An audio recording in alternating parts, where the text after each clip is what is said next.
So I'm Blue Cease. I'm the Executive Director of the Rochester Contemporary Art Center, and I'm also proud to be the co-director of the Re-Energizing the Legacy of Frederick Douglass project.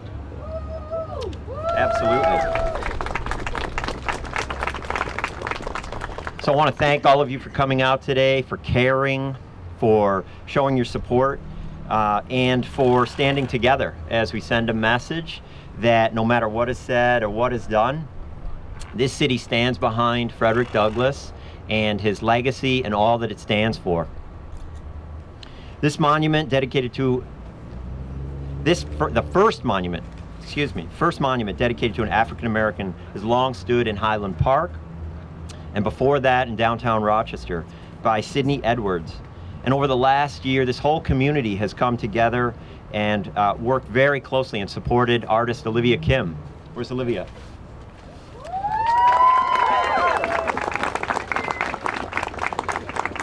This whole community has come together to work with Olivia and support her in making her renditions of these sculptures and placing them throughout the city, quite literally putting Frederick Douglass everywhere to remind us that this great man walked these streets here in Rochester.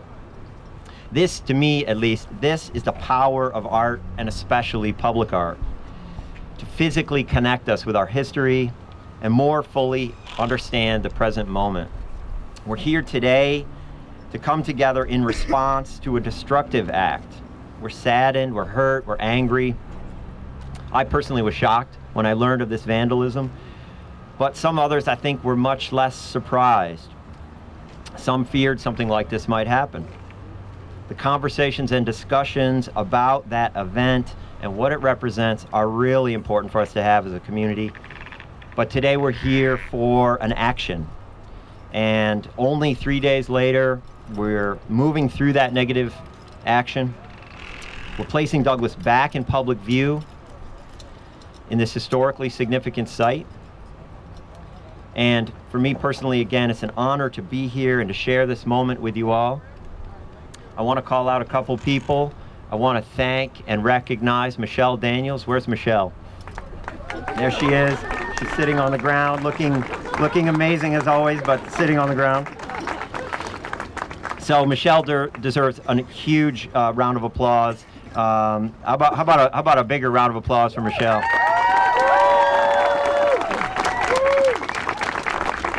As many of you know, Michelle has done so much to make sure that the Douglass legacy lives in Rochester. Thank you, Michelle. So now I'm going to hand over the microphone. I'm going to get out of the way, but it's my pleasure to welcome and encourage you all to join me in welcoming and thanking my partner and friend, Carvin Eisen.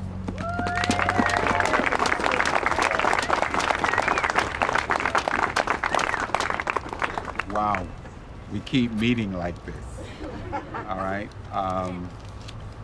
You know, Chris has a lot of things for me planned to say, but everybody knows that I'm going to say what I'm going to say. Chris has a lot of things planned for me to say, and I'm going to say them, Chris, but you know I'm going to say them the way that I'm going to say them. So first of all, we got to do this. I say Frederick, you say Douglass. Frederick. Douglass. Frederick. Douglass. Frederick. Douglass. Frederick. Douglass. Frederick. Douglass. All right. And that's so important. That is so important, right? It's so important. And I'm going to say this. Chris asked me to not say this, but I'm going to clarify it, right? 1 goes down, right? 10 come back. You feel me? 1 goes down, 10 come back. And what I mean by that, not literally that we're going to have 10 because we don't have those kind of resources, but the idea, the fact that everyone is here right now shows that Rochester, New York, and our community is not going to tolerate the desecration of one of our greatest citizens. Am I right about that? Yes. Okay, we're totally right about that. We cannot let that happen, right? Place has memory. Do you understand what I mean by that? Place has memory.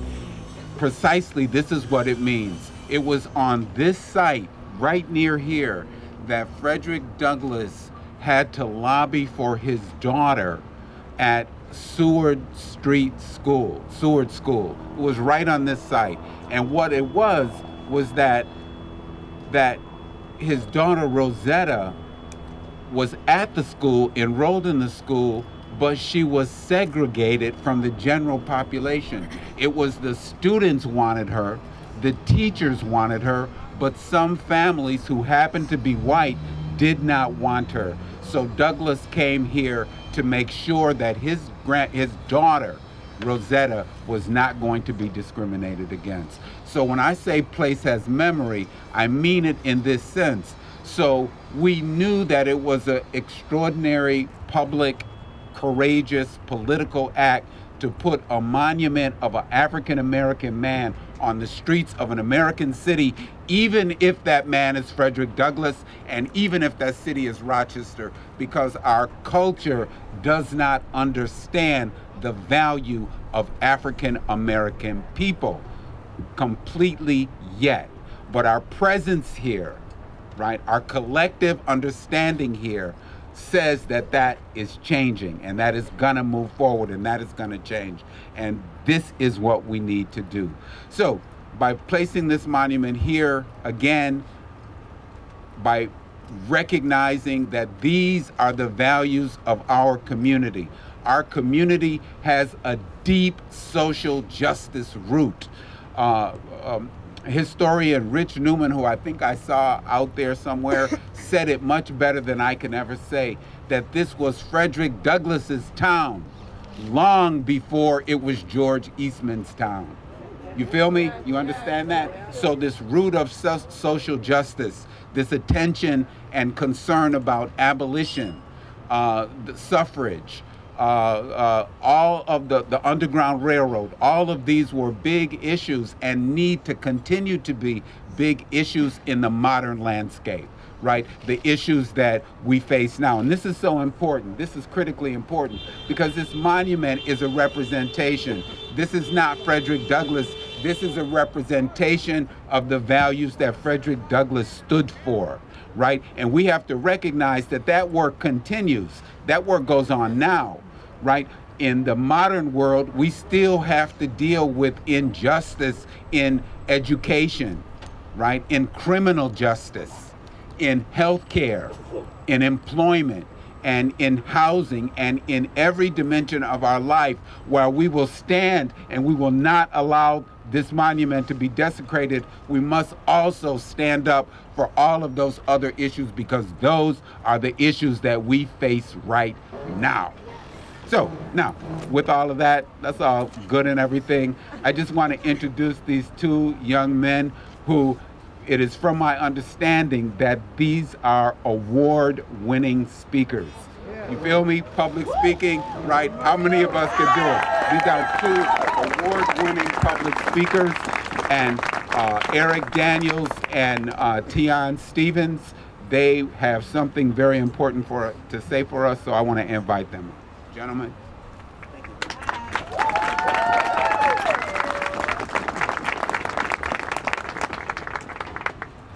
First of all, I'd like to thank you for the opportunity to speak to... Oh, thank you. I'd like to thank you all for the opportunity to speak today, and I'm sure that Tien would say the same. We'll be presenting the letter to Horatio Gates Warner. It was published in the North Star, actually, and occurred on March 30th of 1849.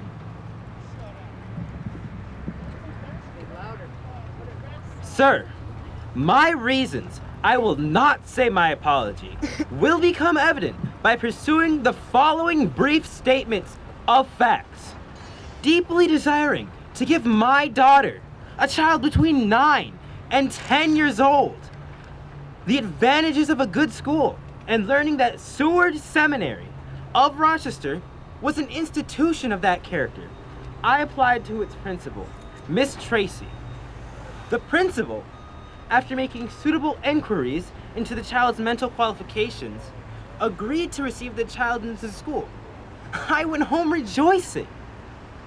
While absent from home on a visit to Cleveland, the September term commenced. But instead of receiving her into the school, according to the agreement, she was merely thrust into the room, separate from all the other scholars. And in this prison-like, solitary confinement, received the occasional visits of a teacher. On my return home, I asked her, "How do you get on at the seminary?" She answered with tears in her eyes, "Father, Miss Tracy does not allow me to go into the room with the other scholars because I'm colored." I went immediately to the seminary to remonstrate with the principal against the cruelty and injustice of treating my child as a criminal on the account of her color. I was answered by the principal that she had promised to receive my child in the school. She had consulted with the trustees and that they were opposed to the child's admission to the school.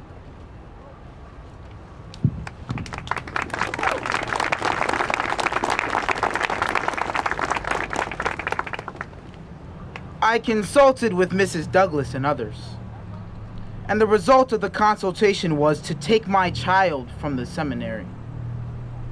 Before withdrawing my child, Miss Tracy submitted the question to each child's reception to each scholar. To one young lady who voted to receive the child, she said, as if in astonishment, "Did you mean to vote so? Are you accustomed to black persons?" Despite, however, the incorruptible virtue of childhood and youth, they welcomed my child among them. When asked where she should sit, if admitted, several young ladies shouted, "By me! By me! By me!" Each scholar was then told by the principal that the question must be submitted to their parents, and that if one parent objects, the child would not be received in the school. The next morning, my child went to the school as usual, but returned with her books. Returned with her books saying that one person objected. Now, sir, you are the person, the only person of all the parents who was hardened and mean enough to take the responsibility of excluding that child from school. I say, to you exclusively belongs the honor or infamy of attempting to degrade an innocent child by excluding her from the benefit of attending a respectable school. I am glad to inform you that you have not succeeded as you hoped. She had not been excluded from Seward Seminary 5 hours before she was gladly welcomed into another quite as respectable and equally Christian school. She now sits in school among children as pure and as white as yours. We are Frederick Douglass. Thank you. Thank you.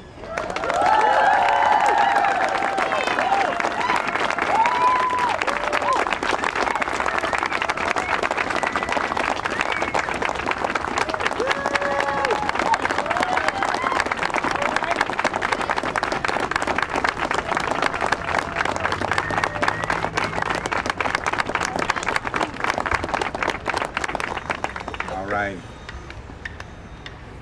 What can I say? Happy birthday, Eric. Is today Eric's birthday? Yes, it is. Happy birthday, Eric. Happy birthday to ya. Happy birthday to ya. Happy birthday. Happy birthday to ya.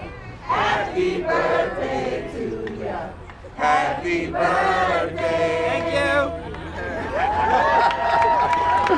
The Stevie Wonder version always works. Okay. There's some people here we have to acknowledge, and I first would like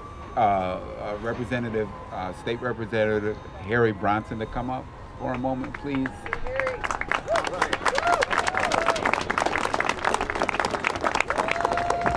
Well, thank you, and I didn't know I was going to be speaking today, but I look out at this crowd, and this is spectacular, absolutely spectacular. Our community, the city of Rochester, we'll let them go by. Hardworking firefighters. Our community has come out united.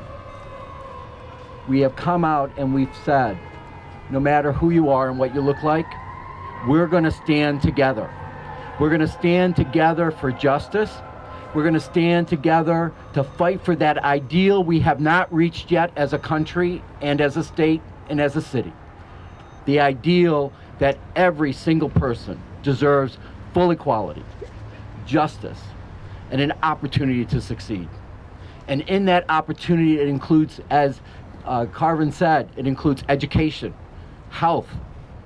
It includes being able to be employed, get a bank loan, have housing. All of those things we still struggle. And making sure that people of color have those opportunities. I stand with all our citizens of color, and I stand in the legacy of Frederick Douglass. And I say I will continue to fight for full equality side by side with every person that's here and every person that's in our great city. Thank you very much. And then I don't want to put Dr. Jack Rooney on the spot, but I would love if Dr. Jack Rooney would come up for a moment and just say a few words. Dr. Jack Rooney from St. John Fisher.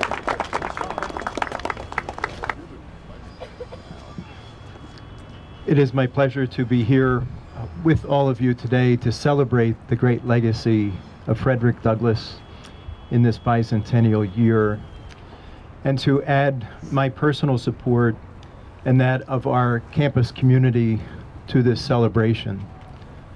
Clearly, we don't achieve at times what our objectives are.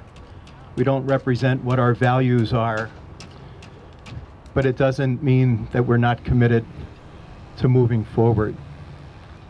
It's my commitment to you today that we as a campus community will earn the respect of the Rochester community to restore the reputation of St. John Fisher College and to renew our commitment to this great community in honoring the legacy of Frederick Douglass. Thank you.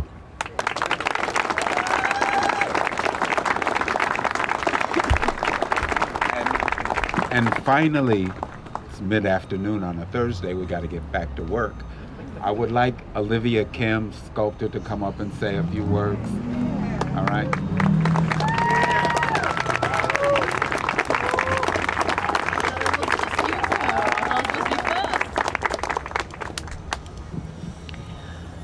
Good afternoon, everybody.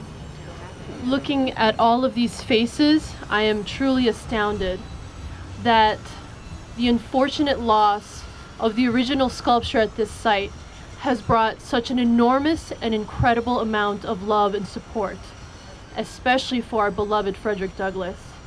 I think that this is a very telling sign that we do have hope here in Rochester. And if we can continue to keep pushing for justice on every single level, we really can do it. And I would have to say that America is watching.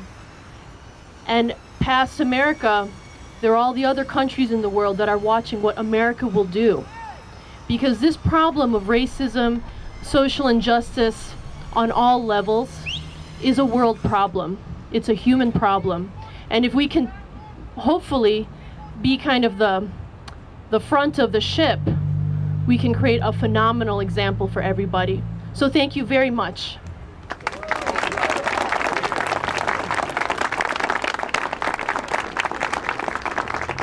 With that, we're going to say thank you so much for coming, and go and visit douglasstour.com. These monuments are incredible. They're going to be up here on the streets of our community for 3 years, we hope. 3 years, we hope, or longer.